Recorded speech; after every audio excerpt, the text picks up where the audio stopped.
Okay, so welcome everyone. Thank you for your interest in this masterclass and welcome all. I would request all the participants to please uh, stop their camera so I think people can focus on the slide deck. Murugan, may I request you to switch off your camera, please? Yeah. Okay, so this masterclass is, as the topic suggests, is a very interesting topic which is very relevant today, which is around green hydrogen and green ammonia financial modeling. And in this session, we are going to really start from the basic stuff. Like we would go from a really basic stuff for understanding what is hydrogen, what is ammonia, a very brief introduction to that because some of the participants may not be aware. And then we'll keep going on it a lot more details on what are the key revenue and cost drivers for such projects and what are the key things that you need to keep in mind when you do the financial modeling. We would also show you some templates of how the inputs and outputs should look like and what are the right questions to ask and what is the right way to present the results for feasibility for such projects. So a brief introduction about your speaker today. So I'm Abhinav. I'm the founder and managing director of YOG Infra, which is an infrastructure focused financial advisory firm. We have two offices. One is in Singapore, one is in India. We work on projects globally across Asia and Africa. Personally, I have been doing infra advisory for around 12 years. A large part of that was in India and in Singapore, a large part based in Asia. And I have worked across geographies like South Asia, Southeast Asia, Central Asia, and Middle East. And YOG Infra as a firm is a financial advisory firm wherein we help with various infrastructure sectors, including green hydrogen, green ammonia, uh, to help clients make better investment decision making. Right. So let's go to the really basic stuff. Okay. So when we talk about hydrogen, you must have heard of different shades of hydrogen. So you must have heard of green hydrogen, blue hydrogen, and the other colors as like gray, pink, yellow, etc. So in this session, the focus is really green hydrogen. But this diagram on the screen shows you the basic principles of what other colors means. So traditionally, when hydrogen is produced from polluting fuels like fossil fuels without any carbon storage, that's gray hydrogen. If you add carbon storage to the mix, that's called blue hydrogen. Okay. And if the production process is from nuclear energy, that's pink hydrogen. And if it's from pure renewable energy, like wind, solar, battery storage combination, then it's green hydrogen. There's another form which is very rare, which is hydrogen production via electrolysis only through solar projects, which is yellow hydrogen. So as I said, as the industry is evolving, there are many colors that are coming out, but essentially we need to understand that there is one category which is using fossil fuels as a source, the other category being nuclear energy, and the third being the renewable energy. So the focus for this session is really green hydrogen. And in green hydrogen, a key process that you need to understand is electrolysis. So if you see on the top, the renewable energy source can be either solar PV, wind, battery. Then there's an electrolyzer, which is a key component of the capex, which essentially is passing of an electric current to separate hydrogen from oxygen in water. Right now, this electrolysis process requires a constant flow of energy. So that's a very important point to note, that this process can only work if there is a constant and regular flow of energy. So with renewable energy, if we have to do electrolysis, there is often a play of battery storage as well. So the round the clock power can be supplied.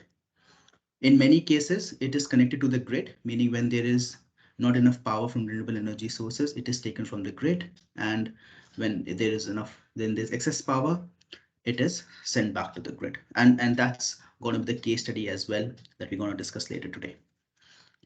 So then once the green hydrogen is produced, then there's a storage element and then there's a transportation element.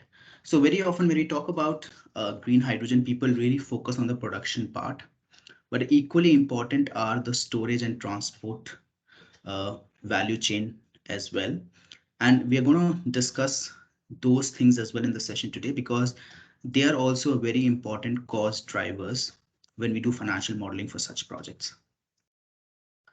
So in blue hydrogen, so typically, as I said, it's either through methane or fossil fuels, and you would hear of a term. Basically, there are two terms that you would hear. One is SMR, steam methane reformation, and CCUS, carbon capture, use, and storage. So those two are the very common industry parlance that you should be aware about when you're talking about blue hydrogen. So as I said, green hydrogen has different shades colors depending on production process. Here we have the green hydrogen as the focus for this session. Electrolysis is the method which uses electric current to separate hydrogen from oxygen in water. And the end use cases include industry, transport, heating, and power generation. And we're going to talk about all these end use cases in the later part of the after a while, and why some of them may work and some of them may not work. Okay, so that was green hydrogen. Now, what is green ammonia? So similar to green hydrogen, it is produced from renewable energy. And again, there is a terminology that you should be aware of, which is called a separation unit or a air separation unit, ASR, ASU, for example. Now, this is used to separate nitrogen from the air. So the input is air. So this is a very simple presentation wherein electrolysis is based off water, basically water. As I said, the current is passed through water to take out hydrogen. In a separation unit, air is passed through a separation unit to take out nitrogen. Then both hydrogen and nitrogen are combined together through a process called Haber-Bosch process, which is a very well-known, a patented process. And then you produce green ammonia. Dishant, I would request you to, if you can switch off your camera, please, so that people can focus on the slides. Thank you. So as I said, green ammonia is primarily being used in production of carbon neutral fertilizer products to decarbonize the food value chain, and it has also a potential as a shipping fuel. Now, ammonia is the second widest produced commodity chemical globally, annual production volume of about 180 million tons, and it is being primarily used in agriculture. So very often when you talk about green ammonia, as of now, the way the technology is progressing, a lot of the end use is in the agriculture sector. This is another way of representing the entire value chain, wherein you have wind, solar, hydro, maybe different renewable energy sources through which you separate hydrogen through electrolysis process. You combine hydrogen plus nitrogen to get ammonia. You transport ammonia and then decompose ammonia back into green hydrogen, right? So, and which can be then used for power generation, heat production, engines, and fuel cells. Now, this ammonia, of course, can be also used as a fertilizer. The reason you see a conversion into ammonia and back into green hydrogen is because ammonia is much more easier to transport compared to hydrogen in its pure form or even in blended form with natural gas.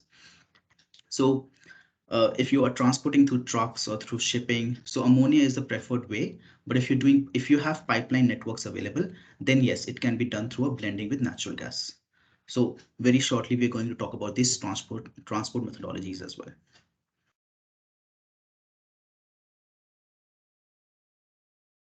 Right.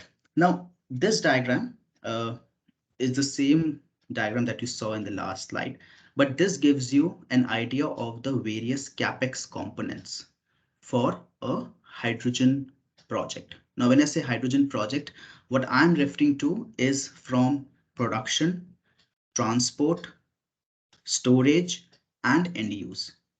So as I said, we should focus on the entire value chain, not just on the production part. And that's why it's very important to understand what are the various cost components in this entire cycle. So of course, you have this renewable energy project that would provide the electricity. You have the electrolyzer that you see here. You have an air separation unit or ASU. which will give you nitrogen. Electrolyzer will give you hydrogen. You combine the two, you produce ammonia, you distribute ammonia. Then, as I said, there's a dissociation process wherein you would extract hydrogen out of ammonia again. You would compress it and then maybe use it in different end use cases. Here it is on a transport sector, but yeah, of course, it can be industry, it can be power generation, it can be even residential as well, which is at a very, very nascent state of development.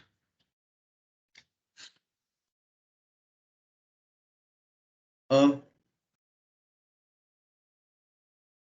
right. I think before we move on, I think some people are still joining. So be rest assured, I think those who have registered for the session, they would be provided slides so that you can have a look at it later, and a link to the recording as well. But otherwise also, if you have any questions, you have a Q&A chat box on your screens. You can raise your questions through that. Okay, so now this was the overall life cycle, how it looks, what is hydrogen, what are the various forms of hydrogen, what is ammonia, and how does the life cycle work. Now we come to a little bit more details about the key cost drivers. And whenever we're doing a hydrogen project financial modeling, it's very important to understand the exact production process, storage modality, transportation modality, and the end use case. So as a financial modeler or someone who's advising on these projects, you need to have the understanding and be able to ask the right questions uh, from the stakeholders, that what exactly are they looking at, because given the way technology is moving, given the way industry is moving, there can be multiple permutations and combinations. So it's very important to define the process and then do the financial modeling around that. And you would see that once we come to the sample financial uh, model inputs, you would see that we have actually defined it for a very, very specific case, even defining what is the source of renewable energy generation. So we talked about production, which is electrolysis.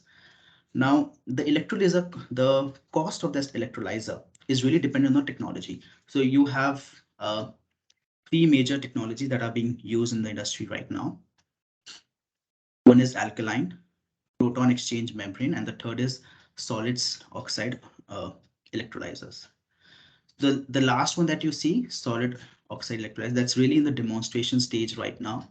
And of course, because it's demonstration, it's still nascent, it's the most expensive right now. Um, so let's talk about what are these technologies. The first one being alkaline electrolysis. This is the most common technology, and essentially it will recirculate that electrolyte in and out of the stack components. When I say stack components, those are the cathodes that we saw in the diagram earlier, which separate hydrogen from the water molecules by applying electricity. As I mentioned, that this particular process requires a constant flow of electricity. So it is important that if it's being done through a renewable energy source, to ensure that's around the clock power, or that project is connected to a grid, so that whenever there is a shortfall, the power can be extracted from the grid. So the capex range for this is 500 to 1000 for around 10 kilowatt megawatt of plant. And then the lifetime is around 60,000 hours, efficiency of around 70%, operating temperature of 6200.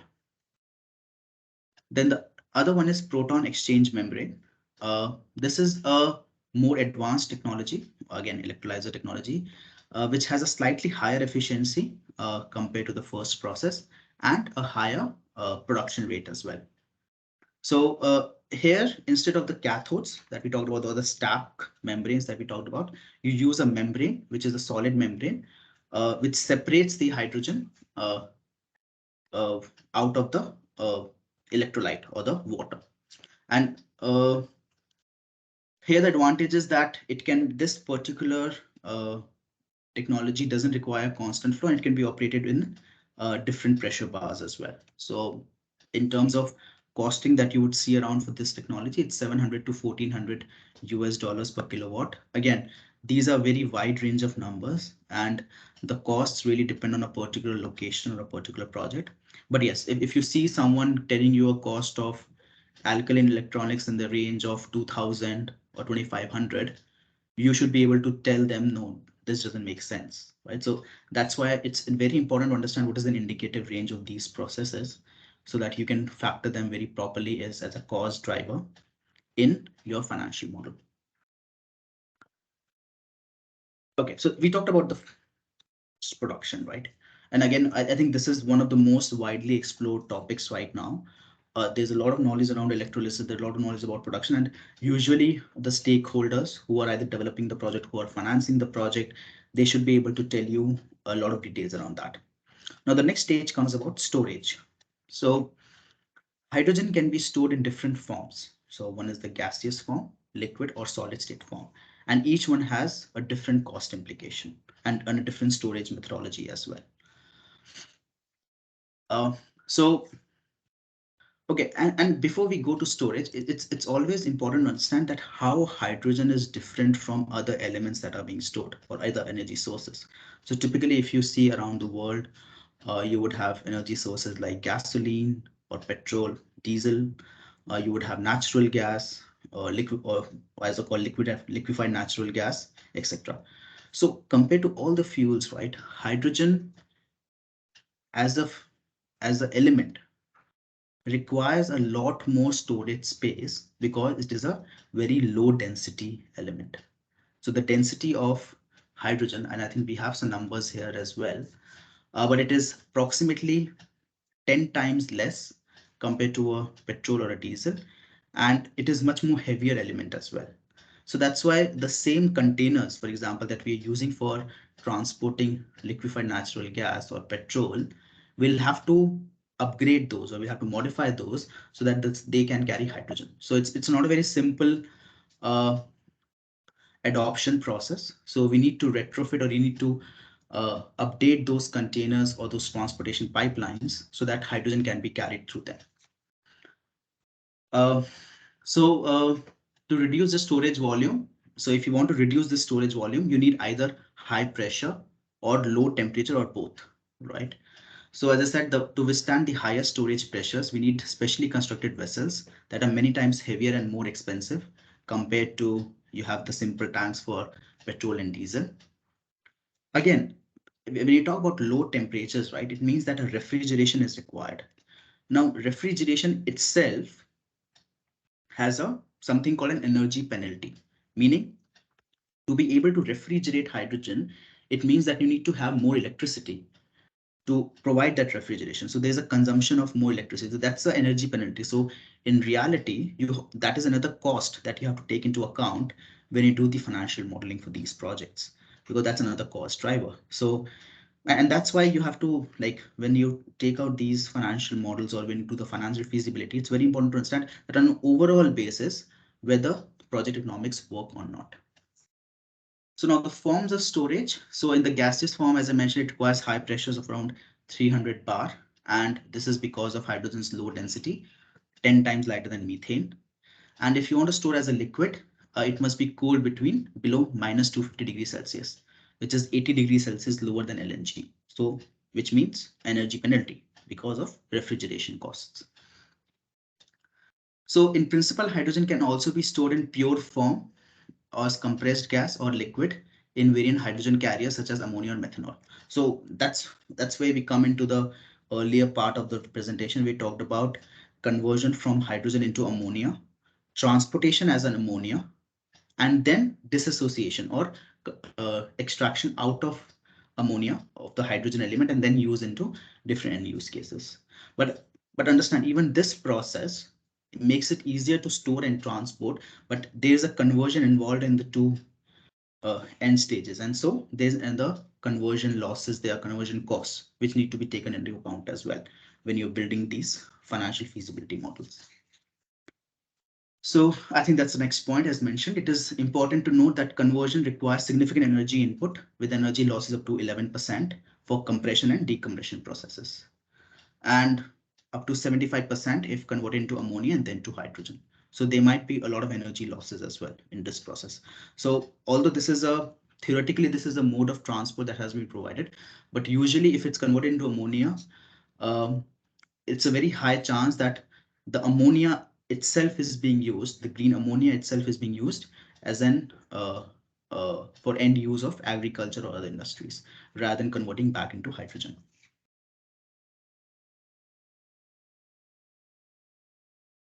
Right. So this is just a table which summarizes, again, gives you a very good idea of what are the benchmark costs for the various storage modalities, so that you are aware in those stakeholder discussions whether the cost provided to you makes sense or not. So uh, in the gaseous states, you must have heard of something like a salt cavern or a gas field or rock cavern. You know, these are called natural form of storage for hydrogen, wherein you know geographically, if there is a cavern available near the hydrogen production center, you would actually produce hydrogen stored in the gaseous form. However, this is really limited. It's very highly dependent on the geographical location of the plant, and in Asia it's very rare. Typically this might work in countries like Europe or America, but in Asia, a natural form of hydrogen storage in gaseous form in caverns is very rare. uh, so these are the benchmark costs, and there's an element of future cost as well, which can be which these are potentially to reach in future, so there are reductions possible. But yeah, so ammonia, this is what we don't want to talk about. So ammonia is the one in which you can store as a hydrogen. You can store into ammonia and you can transport it as well. Right now the costs are quite high, $2.83 per kilogram, which are going down to 0.87, maybe in 2040 or so. Um, and then we have the solid state, which are through metal hydrides. Again, this is very niche industry. It's really at a nascent stage. Right now, a majority of the storage is happening either in the gaseous form or in the liquid form. So that's about the second element, which is the storage part. Then we talk about the transportation part. Now, if you see upcoming hydrogen projects that are there in the industry right now across the globe, for majorities of these hydrogen projects, the end use sector is closer to the production center. So typically the usage, like for example, if an industrial belt is there, you would actually want to establish a hydrogen plant which is near to that industrial belt, as near as possible, to avoid transportation. And that's because transportation is difficult for hydrogen. And there are four modalities that you see on the screen right now. Okay. So first of all, to be transportable, as I said, hydrogen needs to be compressed, liquefied, or chemically combined. Chemically combined means conversion into ammonia or other formats. Hydrogen's low energy density, high diffusibility, and high flammability. So these are three factors. As I said, low energy density, meaning you require a large area to be able to transport the same amount of hydrogen compared to a natural gas. High diffusibility, low energy density, and high flammability. So it's very flammable as well. So it has technological and infrastructure challenges associated for large scale transportation and adoption. But still, there are four most common modes that you would see in the industry. One is fixed, meaning the transportation pipelines, right? So the pipelines are fixed; they are not moving, right? And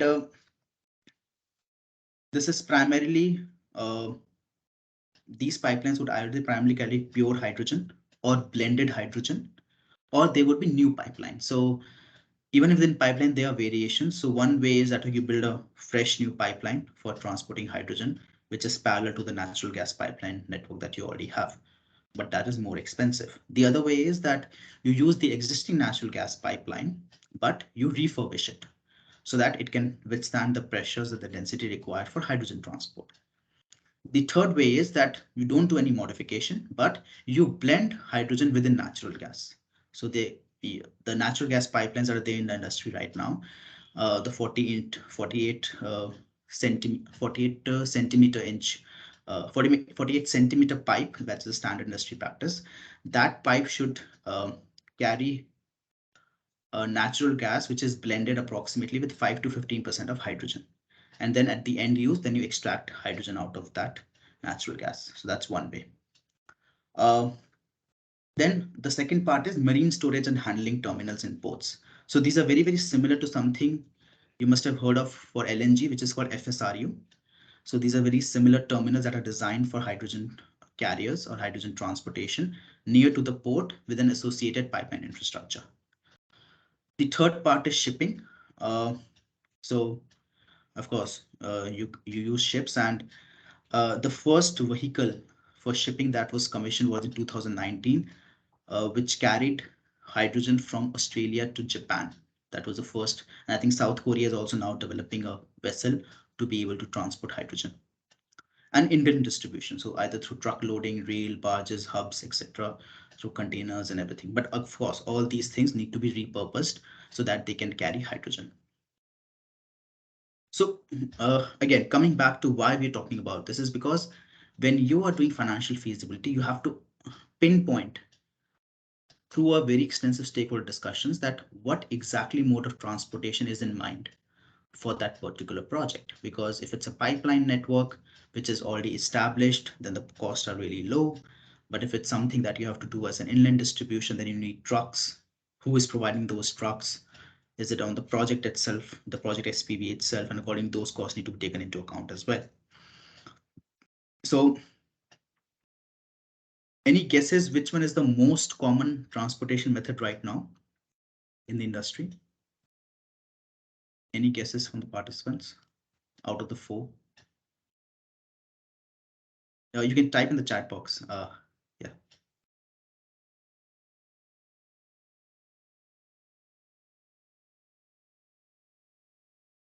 Pipelines, yeah. So that's correct. Yeah. So right now, pipelines are the most common mode of transport for hydrogen, and a lot of these are repurposed pipelines instead of being new pipelines. Uh, yeah. So ammonia is also being used, but yeah, the most large scale transportation as of now is through pipelines. Okay. Now we have talked about transportation. So the next part is end use. Again, I think because we have a limited time in our master class, I'm going through some of these concepts on in a sufficient detail so that you should be able to understand the financial modeling. But of course, for each project, you would have to understand a lot more to be able to build a financial model out of that, or financial feasibility for that. Now, project economics meaning now end use cases. So across sectors. So typically, most common right now, the hydrogen application is in chemical industry for production of fertilizers, plastics, and fuel refining. Fuel refining being the most common use. And it can support applications which account for 60% of total greenhouse gas emissions. So across the world, whatever is doing 60%, so hydrogen can play a role there. And this diagram shows you a lot of details of the end use cases. So for example, for transportation, there are multiple modes, right? You have heavy vehicles, you have mid-sized vehicle, lightweight trucks, regional ferries, forklifts, buses, coaches, and even synthetic fuels, or what we call as syn fuels. So there's the industry parlance again, which is called syn fuels. Essentially stands for synthetic fuels, which are being used for aviation. So you must have heard some news around some airlines trying out these fuels as well, which are under development. The second part being industry, and in both for power generation. So you have hydrogen being used as a fuel for power generation or electricity generation. Industry, which is, as I talked about, plastics, fertilizers, and then for buildings as well. We will talk about these buildings because this is again one of the largest source of greenhouse gas emissions globally, and hydrogen is being now there are thoughts around on how we can use hydrogen for this as well, especially to meet heating and cooling requirements of industry of these buildings. Uh, there are quite a lot of debates around use of hydrogen for residential and for commercial buildings. It's still a debatable topic, but then yes, for transportation industry, there are good views and there are good use cases for hydrogen to be uh, used as an end use case. Okay, so this talks about a little bit more details about the three most common end use cases, which is transport, industry, and power. So in transport, you must have heard of something called FCEV, which is fuel cell electric vehicles, or BEV, which is battery electric vehicles. So fuel cell electric vehicles is similar to battery electric vehicles with no exhaust emissions. And that's where the technology is now moving, especially for commercial trucks and commercial buses to be able to use hydrogen as a fuel. Again, We also need to take into mind that to be for this technology to be really successful as a fuel in commercial trucks and cars or even for normal cars is the limiting factor of transportation. So let's go through these points. So FCEVs have an advantage in heavier duty and high utilization applications. And their existing market use cases for forklifts, buses, as well as trucks and logistic vehicles. So primarily for the commercial use. And filling stations infrastructure is the key barrier. So as I said, the transportation of hydrogen is a little different, requires is more complex compared to a charging infrastructure, for example. So you can find a place, you can put up a charging infrastructure, and although that's also limited, but then it's still a little bit more easier compared to doing it for hydrogen filling stations. So that's why if you see the end cost of hydrogen when it goes to the consumer for filling these vehicles for driving these vehicles is still high. So I think, and that's not because of the production. So production might be still okay, but then how do you transport and store hydrogen? That has a big impact there. Then we talk about industry. So industry current applications are talk about as um, oil refining, ammonia, other hydrogen reactions as vegetable oils and animal fats. So this is a fact that a lot of these current processes that we talk about, or the current use of hydrogen, it's mostly blue hydrogen. Um, and that's primarily because the evolution of this industry really started with blue hydrogen. Green hydrogen is still, there are some projects being developed and everything, but the most common use, the larger part of the hydrogen in circulation right now, that's through blue hydrogen, which means that it is being produced from methane or essentially CH4 element with carbon capture, use and storage, or as we call it CCUS or CCS, which is still better compared to a gray hydrogen element. But yeah, the green hydrogen is still yet to pick up or match the usage of blue hydrogen in the industry. So there are positive prospects for hydrogen-based fuels.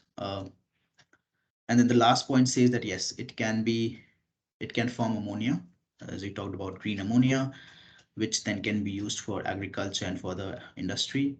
And then it can also, when it combines with carbon, it can be used to produce synthetic fuels, such as diesel and jet fuel. So this is the industry focus for right now. So you see a lot of airlines happy to test out some of these fuels in their airplanes, both for short distance and long distance hauls, and see how these work. Again, and the cost of these fuels are a little higher compared to traditional fuels, but yes, there are test use cases which do project that these costs will fall uh, for synthetic fuels. Right. So then there's a power, which is electricity. Okay, so how hydrogen is being used in electricity industry? Most contentious topic right now. A lot of people want to use hydrogen as a fuel to produce electricity. However, for this particular process, the economics or the financial feasibility of such projects is in question, because essentially what you're doing is you're first using renewable energy to produce hydrogen and then converting that hydrogen back into electricity. So of course there are conversion losses at each stage, and there are transportation costs, there are higher capex of electrolyzer. So how feasible this is for using production of electricity. But yes, theoretically it is possible. Of course, technology also it is possible. So it has a so another format. Sorry. The other common use for hydrogen in power industry is to use as a storage element, to be able to support round the clock power for electricity or renewable energy generation plants. So hydrogen in compressed form has the potential to become a storage option in electricity demand and help solve the energy seasonal storage challenge. They can also be used in gas turbines for power generation. They can stabilize the electricity system by providing ancillary services through flexible operations. And there's another term in the industry which is called P2X or power to X, which is the process to produce hydrogen and derived products. So you convert that hydrogen into derived products, which is power to X. Again, I think depending on the project that you would be looking at, they might different end use case applications. But yeah, from electricity sector, based on the case studies that we have seen till date, it is likely that hydrogen has a more potential as a storage element rather than conversion back into electricity or use of hydrogen back into electricity. If it's a pure green hydrogen, blue hydrogen, yes, may have a potential of the economics might still work if you're converting electricity, but if it's green hydrogen, there's a highly likelihood that power as an end use case or electricity as an end use case for green hydrogen may not have very attractive financial feasibility. But again, depends on the use case that you're coming across. Right, so this is the element where we talked about the end use cases.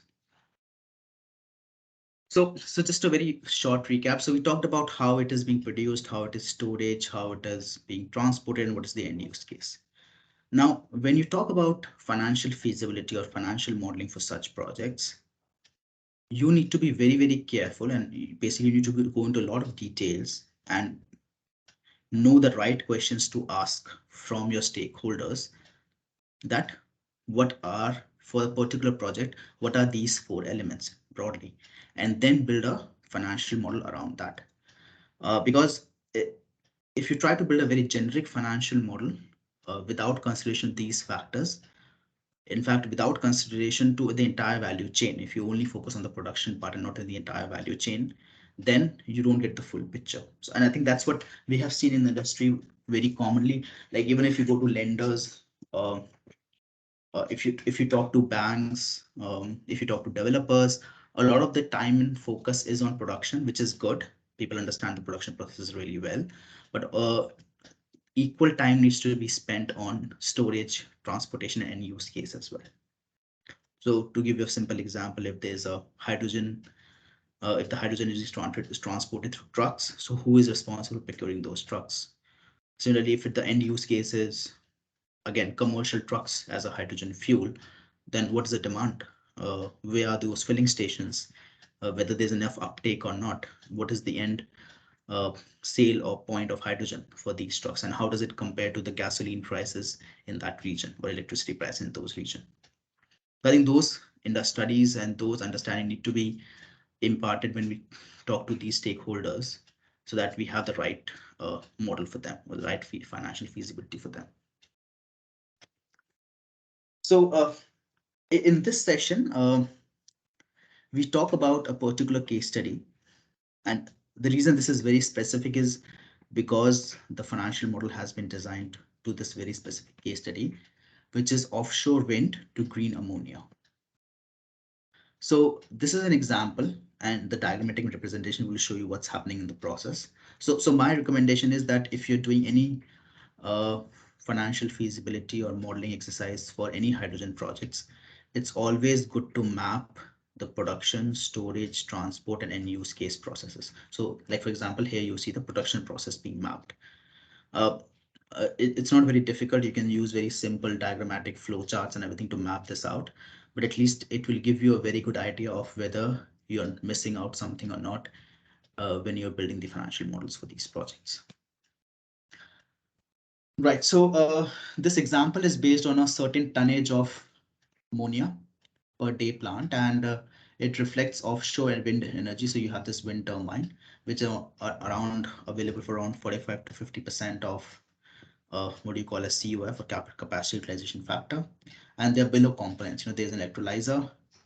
There is a seawater desalination plant as well, which is not shown here, but yeah, there's a desalination plant to meet the water requirements, because this project is particularly near the sea, because of course there's an offshore wind. So yeah, offshore wind mean that the project is situated near the sea, so water requirement is being met through a desalination project. An air separation unit and ammonia synthesis and storage. And the end use case of ammonia here is essentially for fertilizer and as a fuel. So that's the end use case. And again, this assumes that there is no storage or no transportation required because this fertilizer plant is in the same vicinity. In your case, it might be different as well. So also this power availability, as I said, electricity requires a constant flow of power.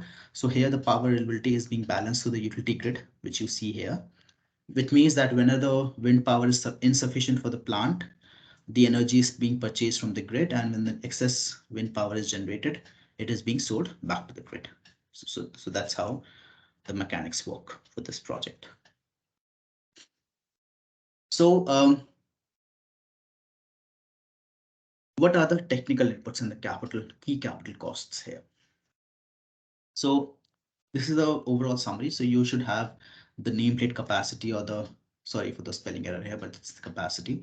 So nameplate capacity for different elements like ammonia, hydrogen, nitrogen, desal water, offshore wind, and oxygen co-production, right?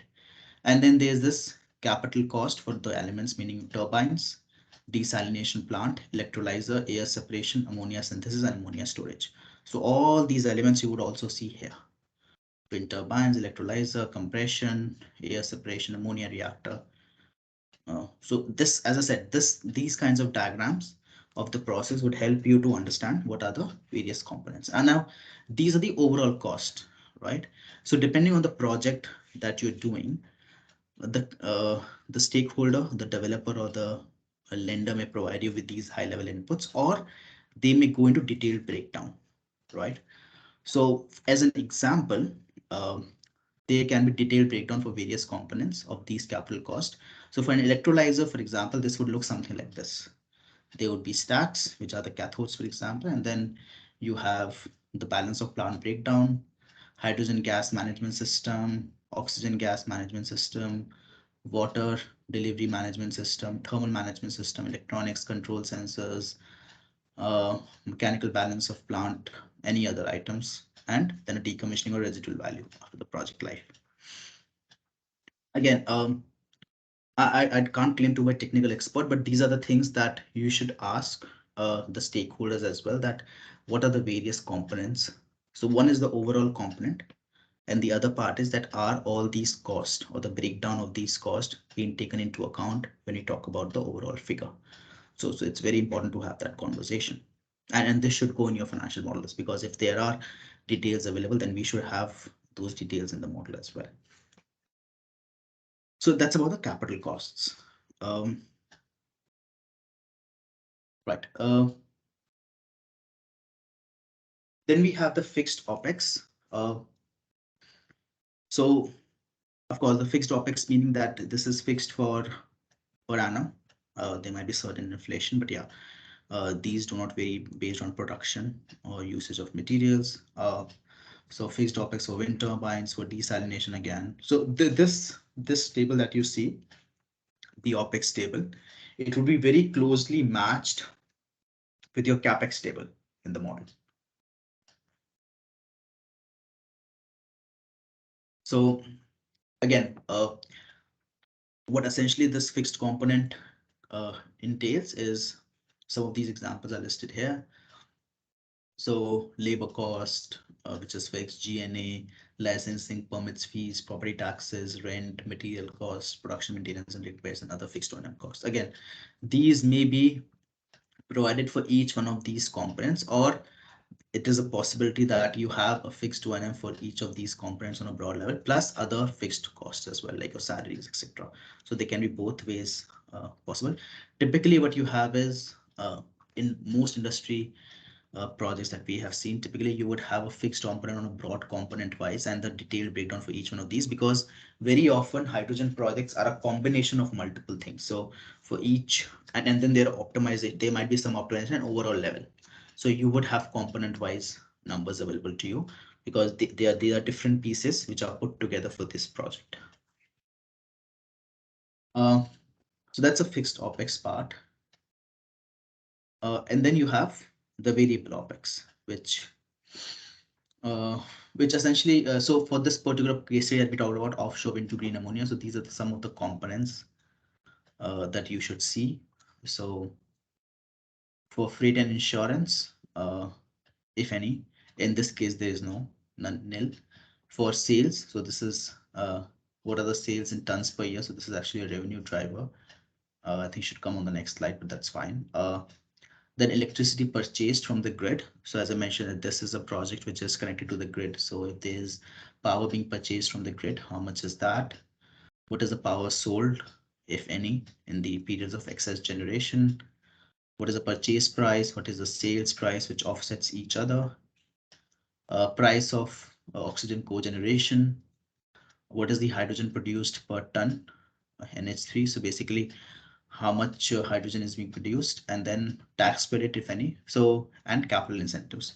So I think these two components are important because nowadays for a lot of projects, depending on the jurisdiction that those projects are being involved, there are a lot of tax incentives being made available by the provincial governments or the national governments. So it's always important to ask or to find out what are those credits that might be applicable to the particular project, and they can have a big impact uh, on the financial feasibility of a project. So to give you a similar example, uh, let's talk about a wind solar battery hybrid project, right? So which has no hydrogen, but it's simply a renewable energy plant. So when these projects were being involved, now batteries uh, are still more or less on a stable state. They are still evolving, but essentially when these projects started around 3 or 4 years back, the battery part or the battery component was very expensive. That accounted for a lot of, uh, I think it was around 40% of the total capex of the project. So then we saw a lot of governments or a lot of DFIs supporting these projects through grants for that particular battery element. Like personally, as YOG INFRA, we have been working on a project in Malawi in Africa, which is a 20 megawatt solar battery hybrid project. And the battery cost is around 4 million in that project. And that 4 million was entirely financed through a grant by an institution called UK Innovate. So there are these grants also available, which whose mandate is to help these projects being developed. Although hydrogen projects may be on a larger scale, but yes, the tax intensive, the grant mechanisms, the subsidy mechanisms, or one-time capital incentives may do make a difference in the overall financial feasibility. So very often, this point is being missed by developers and by banks when they are doing looking at the financial feasibility. So I think it's our role to kind of point that out and get those things as well.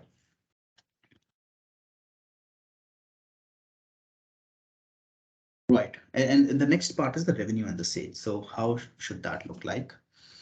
So essentially that is the price of ammonia, the cost escalation rate, project initiation, operation life, what is the demand wrap up, long-term utilization. Again, these are very, very specific to this project, but these are some of the terms that you would have for this green ammonia project as well. So essentially what you should be looking at is the end use product or the case. How is it being used? So what are the parameters around that? So that is the right question to ask. The demand ramp up. So how that demand would grow over the years based on the operational life of the project. The various tax incentives that may be available, as we talked about, annual incentives or one-time incentives. Sometimes there is also called an underutilization support, meaning if your project is not being utilized due to a low demand of end use, then you get benefits as well. Again, very, very specific jurisdiction, very, very specific to the particular country that you're working on, the particular province or the state that you're working on. But yes, those questions should be asked. So yeah, so that's about, I think, yeah. Okay, yeah. So then these are the other usual project finance inputs that you should ask, you should have the information for. Of course, depreciation and tax, corporate tax and the depreciation useful life. Now, again, if a lot of you might remember that once the renewable energy wave started, the very first solar wind projects are being developed in early 2000s or late 90s. Um, for those projects, there were special accounting policies or depreciation policies that are being notified. So it is a possibility that certain similar rules are defined for these projects as well. There's certain, uh, you can claim for a higher depreciation, for example, in the initial years, or what we call as accelerated depreciation, which allows you to write off a lot of your uh, revenue and lower your profits so that your tax burden also reduces in the initial years. So it's important to understand those things as well. Then you have the debt sizing. So of course, we do expect, based on the real life cases that we have seen, these projects are typically financed starting anywhere between 60 to 75% through debt. So what is the debt amount? What is the tenor? Again, tenor, we can talk about the actual tenor, meaning if it's a 20-year project with a 10-year loan, so 10 years the actual tenor, or if we know that we were going to refinance it, then we talk about notional tenor, which can be as long as 18 years for a 20-year project, right? Which is again through refinancing. So these are the typical things that you would have in any project finance model, even for a renewable energy project. So that is listed out here. Interest margins, during construction operations, your annual cost, advisory fees, finance charges, your hedging needed, and the minimum DSCR governance, etc.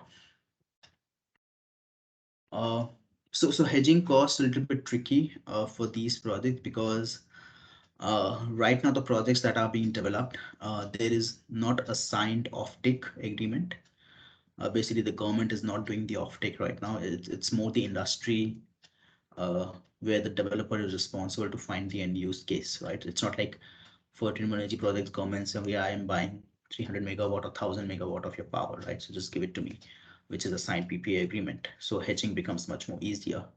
For these projects, which are right now based on a lot of demand driven projects, this can be a bit tricky, but then it really depends on how solid the feasibility and what exactly is the end use case. So if the project is near industrial belt, where there's a high use case for chemical or ammonia or fertilizer, then it makes a lot of sense and these costs can significantly go down. In my personal experience, I do see a lot of projects being developed right now with uh, end users ammonia, which is then being used for fertilizer, especially in Asian countries, which are agri-based economies. And I think at least in this part of Asia, you would see those projects being developed for the next 2 or 3 years before we move on to other things like generation, power, or transport in a big way. So then, yes, the other parameter being cost of equity, and of course, your working capital. Uh, right. So, we have talked about a lot of things now, the process, the revenue cost drivers, and you have all these inputs and you do the financial feasibility, and then you have to now present the results. So how those results should be presented. Before I move on, I'm just going to take for a break for 2 minutes. If any questions, you can maybe type in a Q&A section or in meet in the chat box.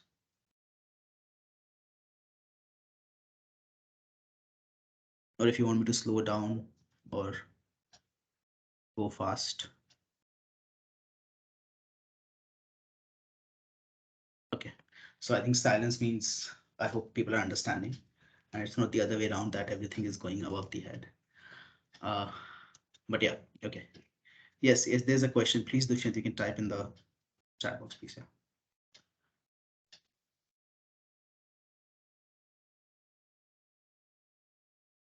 Or you can also use the Q&A box here.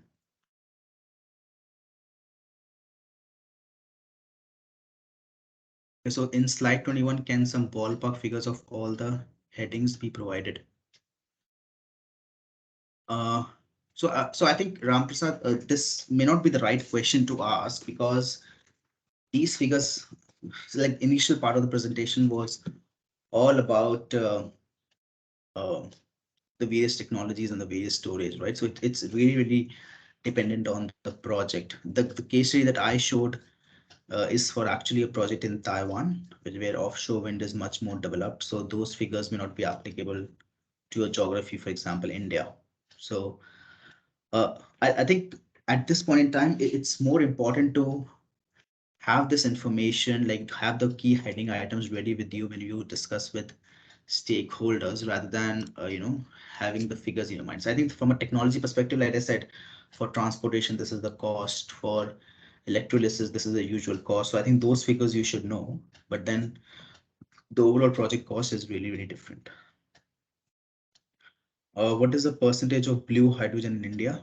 uh, Sorry, I don't have that answer, but yeah, I know it is for a fact it is more than 80%, whatever it's happening right now across the globe, right? So particularly India, I can find out that and come back to you. Uh, do you carry out future demand projections for H2? Then what is the prospective demand? No, so we are not the technical consultants, so we don't do demand projections for hydrogen for various centers. I think the right guys would be the technical guys to do this. How typically is the oxygen output being used in the process? Okay, so Jason, the oxygen output is primarily being used in industry itself. So for example, in pharma or for other industrial use applications, that's how the oxygen is being used right now for the projects. Uh, how much wind or solar PV capacity would be needed for 1 ton of green hydrogen ammonia? Okay. Again, Mohit, I think you need to specify which process are we talking about and what is the storage element that we're using. For example, is so wind. If it's pure solar with a grid connected product, it would be very different compared to a solar plus battery project, which is independent of the grid. So I think there, as I said, there are no fixed questions. Like there's no fixed numbers that I may be able to provide you. But then the idea is that you should be able to ask those questions and based on the process that you're looking at.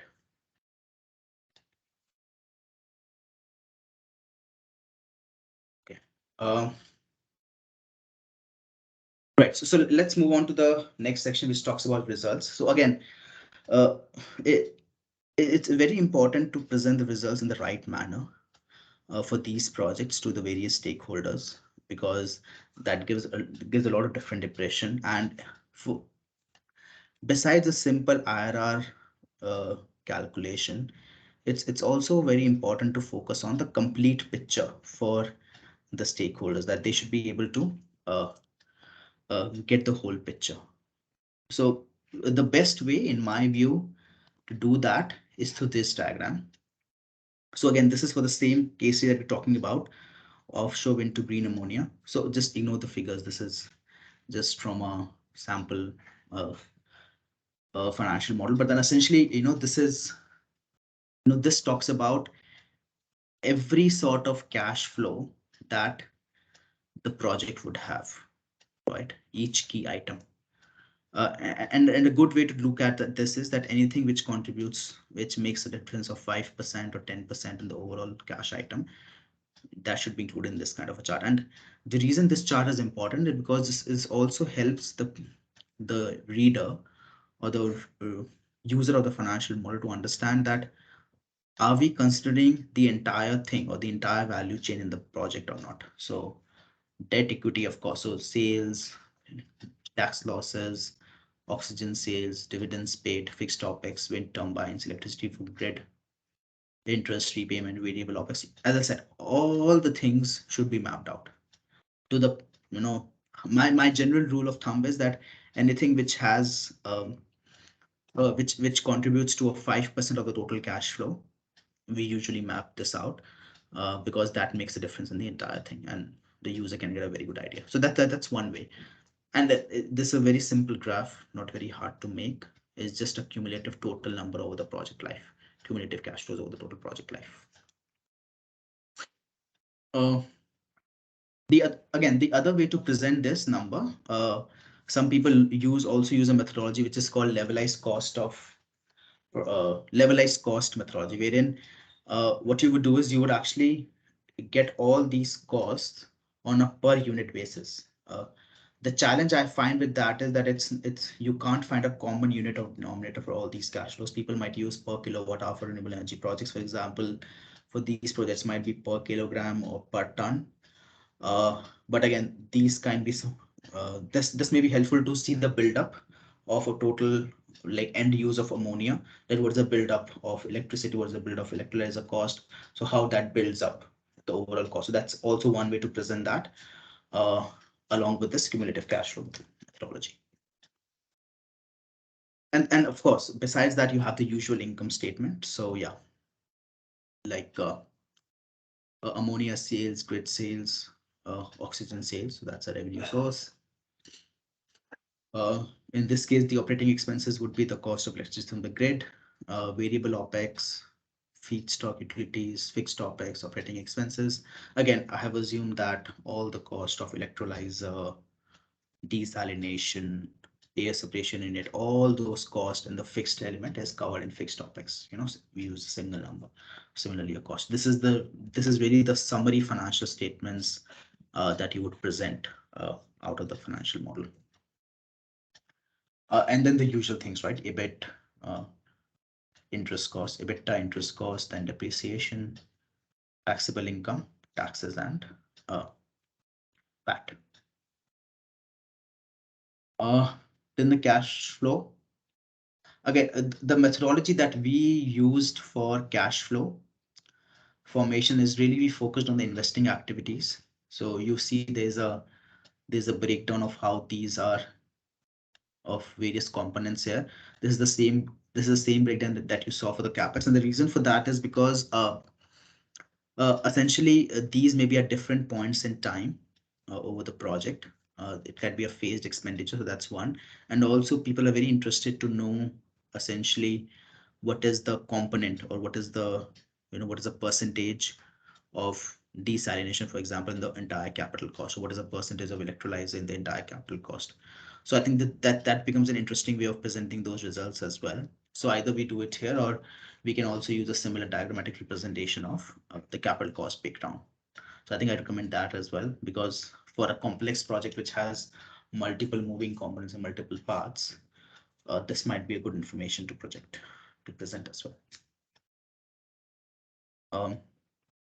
Right, and then of course the balance sheet. So the typical format that you have: cash, assets, depreciation, net assets, and then debt, any other liabilities that you might have, and your cumulative equity and retained earnings. And then you're out the results part. So here, other than typical IRR that you see, you would have seen that there are other things as well, like profitability index, payback period. So these are still known terms. And then the reason we have this first year of positive EBIT is because this project was primarily demand driven for the fertilizer unit, for how ammonia is being used. And it was very important to know that when the project is becoming EBITDA positive, based on the demand ramp up.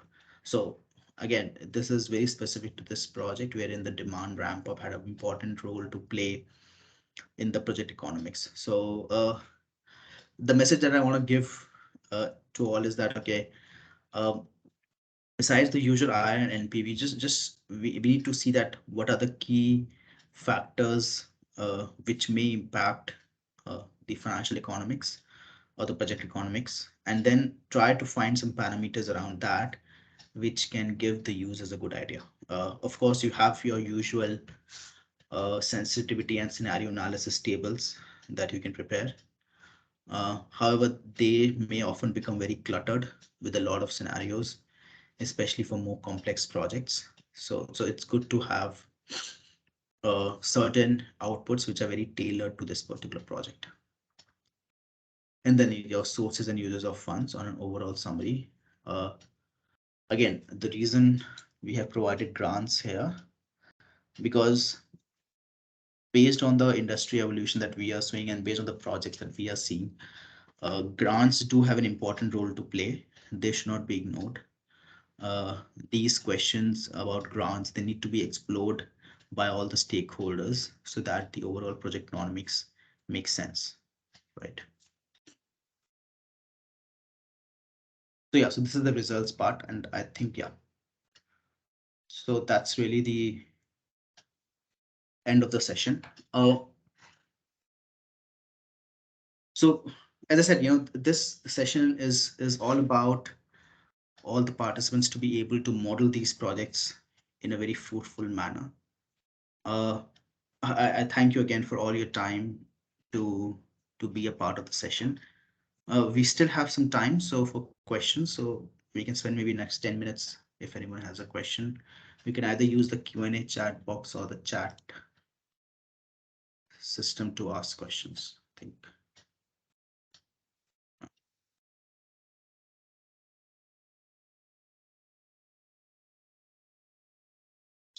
I'll just stop sharing my screen.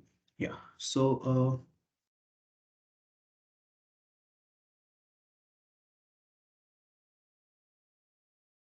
yeah, while people type questions, yeah.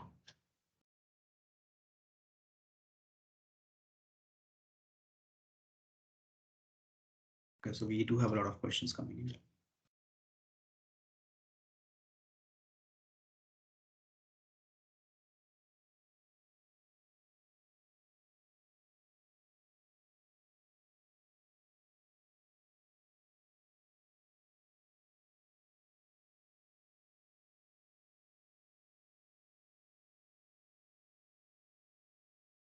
Okay, so right, so do you have any financial model worked on a particular Green 2 project? So yes, we have done a financial model which was done, as I said, for an offshore project to green ammonia.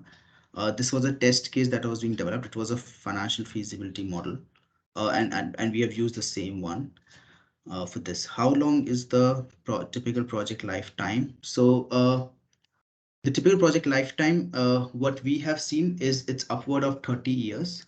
So the model that I showed you right now, that had a lifetime for around 45 years. That was the initial projections. But yeah, typically we do expect these projects to have 30 years plus.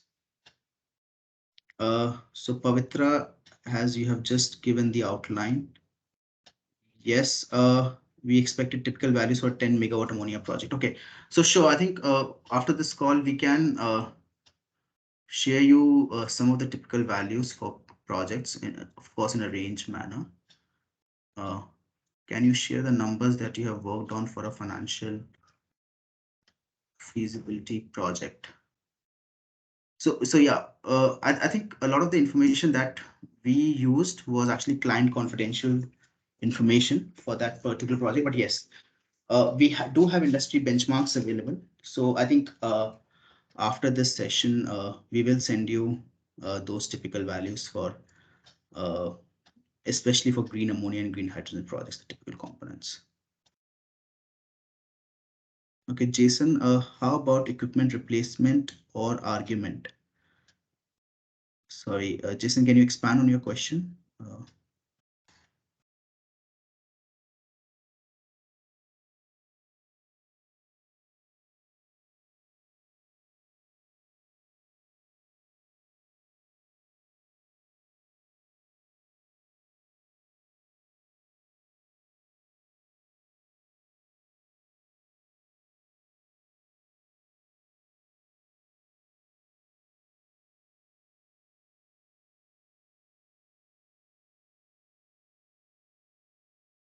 Because I think there's a question earlier which talked about which unit contributing more capex for a typical green hydrogen plant. Okay, so the again, it's very dependent on the technology, but for this particular project that we worked on, it was primarily the wind turbines because the offshore wind project was the most expensive. So that contributed around 70 to 75% of the total capex, and the other components were actually a lot lower.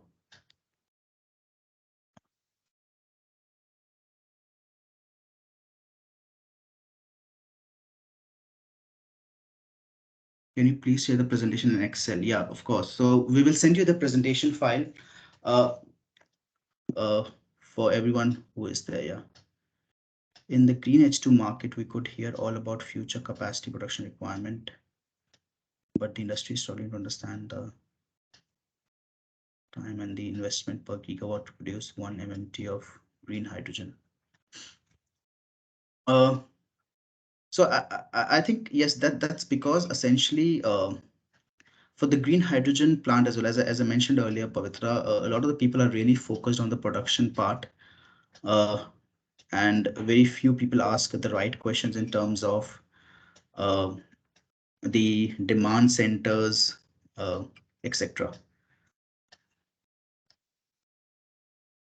Within the financial model, what is the reasonable range for OPEX regards to equipment replacement cost? Okay. Okay, Jason, I think your question is noted. Let me get back to you on this particular point. I don't remember offhand in terms of the major maintenance or the equipment replacement components here. Uh, Let me get back to you after the session.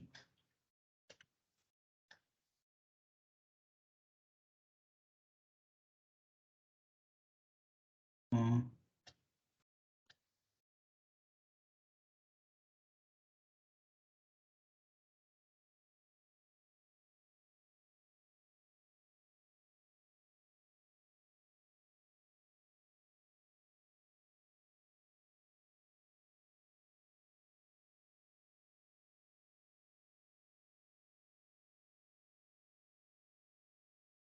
any other questions or comments?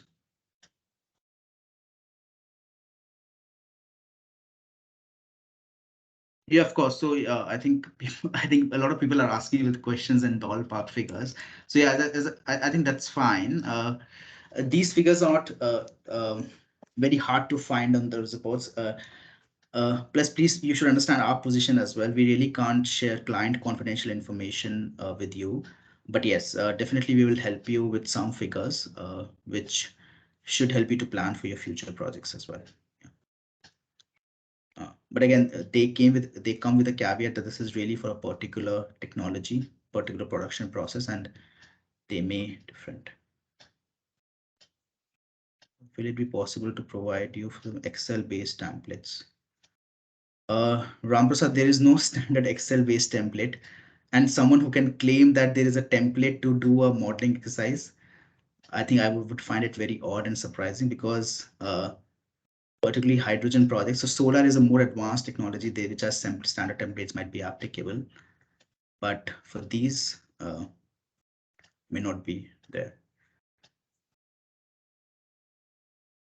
So the cost of electrolyzer of 700 to 1000, it is for stack or end-to-end system. This is for end-to-end system. It is not for stack, for the end-to-end system of electrolyzer. Yeah.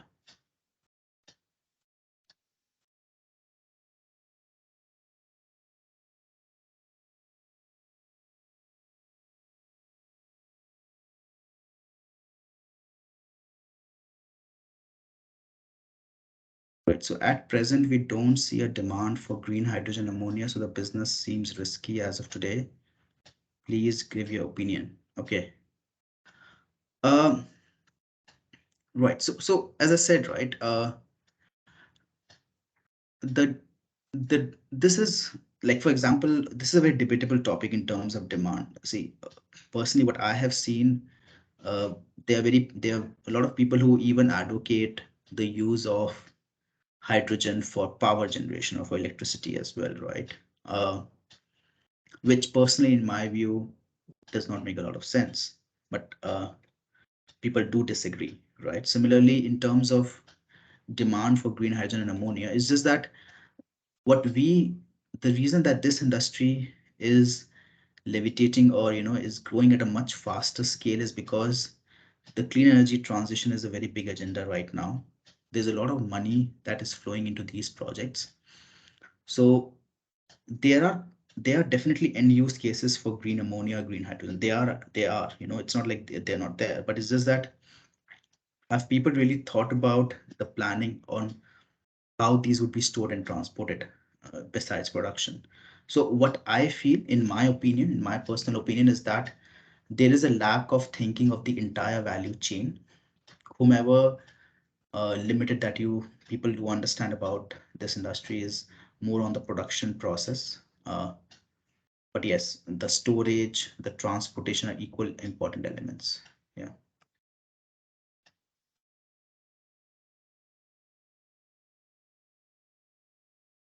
How does oxygen byproduct will be commercialized along pharma industry? But is it something sold as an O2 tank, or is it something that can be reused on site or nearby industry process equipment? Right. So in this particular case study, it was being sold uh, as an oxygen tank. Basically, the oxygen being was being supplied in a tanker format, which was transported. But these tankers were reusable. Basically, the same tanker was used to transport the oxygen to the nearby pharma plant, and then it was being carried back. So I hope that answers the question. Uh, it was not being reused on site. No, that was not the intention for this.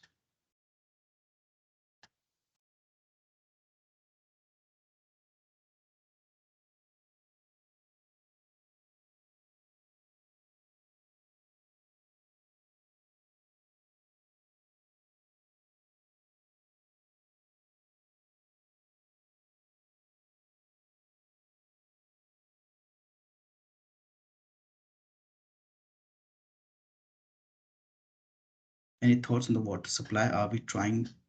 As we are trying to heal the earth with green tool movement, with industries focus on using the ocean water? What about projects in landlocked places?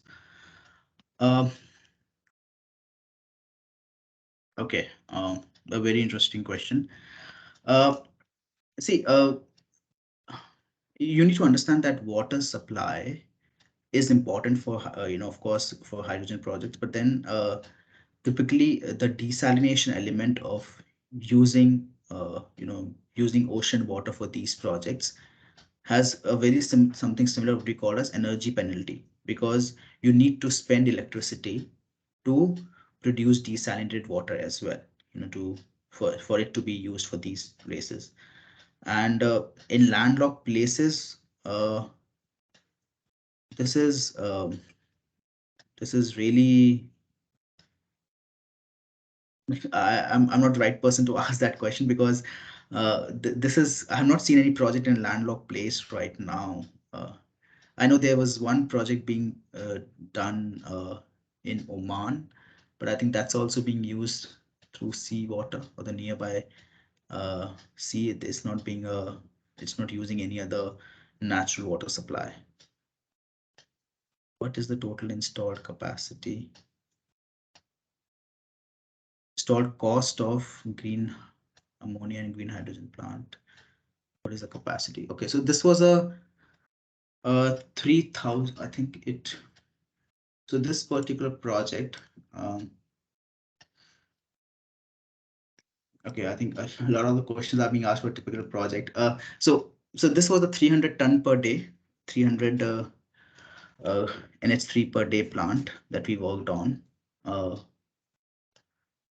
but yeah, I'm sorry, I can't give a lot of details on what this is, and I hope the participants understand that. I think a lot of questions are being asked about sharing the financial model or everything. Please understand that we can't really share a financial model, but definitely I'm willing to help you in terms of getting the ballpark figures, so that you know whether the figures that are being provided to you or that you are evaluating, they do make industry sense or not. Uh, and I really thank you for understanding on this aspect. Okay. Uh, Thank you all. It was good having you, a very, very interesting Q&A session. In any case, if you have follow-up questions, I'm just typing out uh, our email address, so you can send your questions on that, info@yoginfra.com, and we will definitely revert back to you. Also, you are going to receive a link for a short survey, and once that survey is done, you would have also the slides and the recording for this session sent to you, of course, along with the benchmark figures that people have been asking about. Okay, thank you all. Thank you for your time again. Take care. Bye.